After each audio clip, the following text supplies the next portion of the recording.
بسم اللہ الرحمن الرحیم۔ السلام علیکم ورحمۃ اللہ وبرکاتہ۔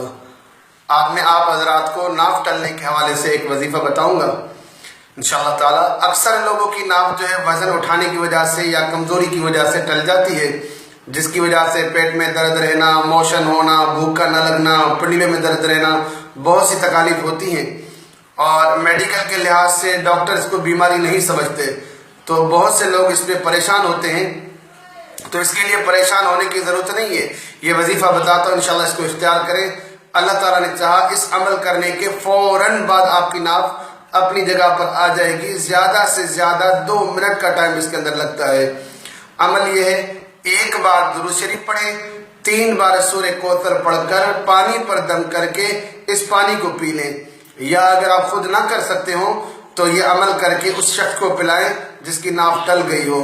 ایک بات اس میں یاد رکھیں کہ ناف ٹلنے کا جو وظیفہ ہے خالی پیٹ پر زیادہ اثر کرتا ہے۔ آپ نے کھانا کھایا ہو اس وقت کریں گے تو اتنا جلدی ناف اپنی جگہ پر نہیں آتی ہے، تو کوشش کریں آپ بھوکے ہوں، خالی پیٹ ہوں تو اس وقت یہ کریں گے، انشاءاللہ تعالیٰ 1 سے 2 منٹ کے اندر ناف اپنی جگہ پر آ جائے گی۔ السلام علیکم ورحمۃ اللہ وبرکاتہ۔